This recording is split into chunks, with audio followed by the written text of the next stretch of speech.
Now, you haven't been doing this too long today, so you're not tired yet. No, I just had my You're not first one bored. a few minutes ago. Okay.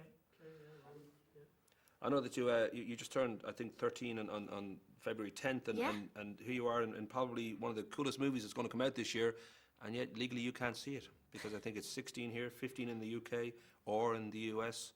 Have you actually seen it? I have seen it because, it was the premiere, and of course I'm going to go to the premiere. It was a lot of fun. And when making a movie like this, and it just seemed that the script was always funny, that there was a real belief in it, I don't know if you yourself kind of knew all the way through that this is special, or whether it took Comic-Con. I know there was 16 minutes shown to about 7,000 nerds, and they all went crazy for it. And I don't know if there was a time when you just knew, well, this works, or whether you always felt it was working. I think it was the moment I met Matthew Vaughn, before I even booked the film. I think it was just the moment I met him, I knew that it was something that he really believed in. It was something that he really wanted to make. And so, after I booked it, I was just so confident in it, and I was training, and then when I got on set, and I stepped into my costume, I was just, you just realize when everything's just perfect on set, and when all the characters that are cast in are absolutely perfect, it's gonna be something. Well, that notion for a girl who's 12, playing a 12-year-old, I'm sure the Mindy side of it would have been pretty straightforward, but when it comes to playing Hit Girl, you get all the best action scenes. I mean, generally Aaron just gets to be beaten up a lot. You actually get to beat other people. I mean, was that side of it, I don't know whether that was a real kind of test of your strength, or whether there was just great kind of choreography that you could work this out pretty quickly. Or? It was definitely testing my physical and mental strength, because just having to push on, doing the action scene over and over and over after you've done it 10,000 times in the gym already. But you just put your heart and soul into it, and it was so challenging for me, and that's really why I was so attracted to the role, because it was so challenging and it was such a breathtaking role. Just the way it pictures on screen, you can just see the dedication. I know the Scottish comic book writer Mark Miller, who did Wanted before this, he got in touch with Matthew a few years ago with this idea. Matthew loved it straight away. When they went to the studios with the script in America, 7 studios turned it down, and there was a kind of a sense of this may not be mainstream enough, this may not work on a mainstream audience. But I know when your mom got the script, she pretty much gave it to you straight away and said, you got to read this. I mean, did you feel it from the very first moment that you read it, that this is something special, or whether did it take any kind of effort to sell it to you? No, definitely. From the minute I read the first line of Hit Girl, just when they first get introduced where he shoots Mindy in the chest, you're just like, whoa! Because first you see Hit Girl, and on the script it sounds kind of cool with the Razul scene, and you don't really know what it's gonna be, but it sounds really cool.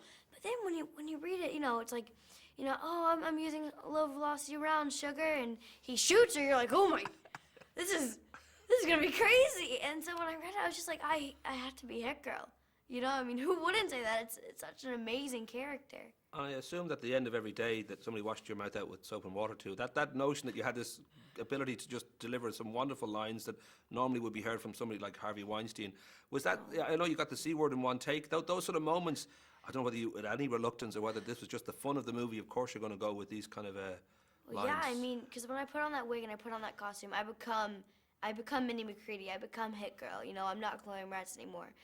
Moment I step on set, moment they say rolling, I'm in mode, and then the minute they say cut, I take off the wig and I'm back to Chloe, and that's just kind of how it is for me, when I'm in the mode, I'm just going with it, and it just kind of comes. It is quite a leap from providing the voice of Darby and Winnie the Pooh, and you're the younger Penny and Bolt, and you've played sort of the younger sister in quite a few movies, and you've kind of risen up through the Guardian and Amityville Horror.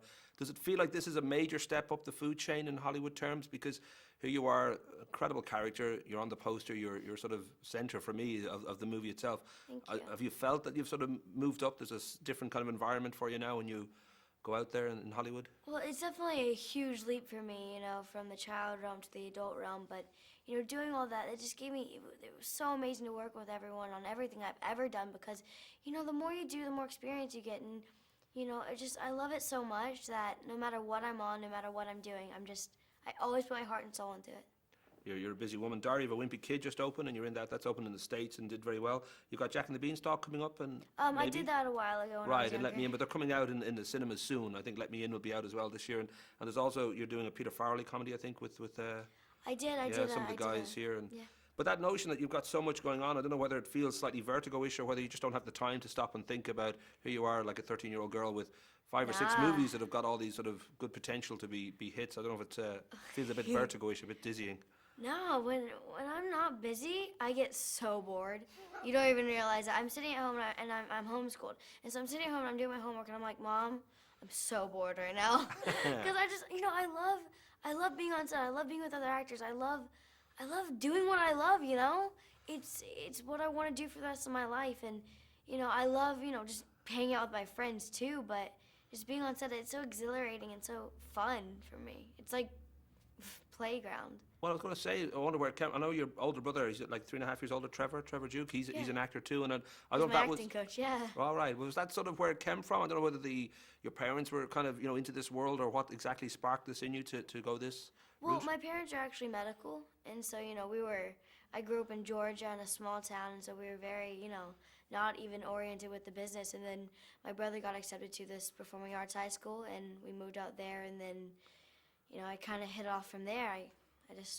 I told my mom I wanted to do it, and we did it. And it does seem, it seems pretty quick, because 2004 you made your debut. I think it was in 2 episodes of The Guardian, and it's been, in Hollywood terms, it's almost like overnight from going from 2004 to being the lead in quite a few. And you've got Let Me In will be the lead and all that. I mean, this rise, has it surprised you, or does it feel natural that you've been working, so why wouldn't you be rising up like this? Well, I'm just so privileged.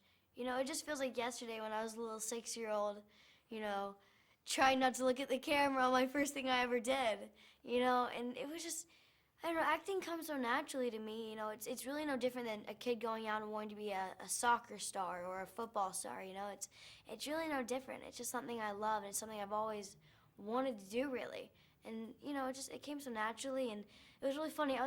We started in New York, kind of, and I was actually in New York about 2 weeks ago, and I was walking down the street with my brother, who's my acting coach, and I was holding his hand. We were walking down the street, and we're walking by our old apartment building, and I was holding his hand, and I was just like, Trev, do you realize that 7 years ago, we could only dream to be back here, meeting Martin Scorsese, doing what we love, and succeeding at it, and it's so amazing. I'm so blessed and so privileged. And, I owe it to my mom because, if she hadn't said yes to my brother going to PPAS, I don't know where I would be, I'd be a little, I don't know, I'd just be a regular 13-year-old.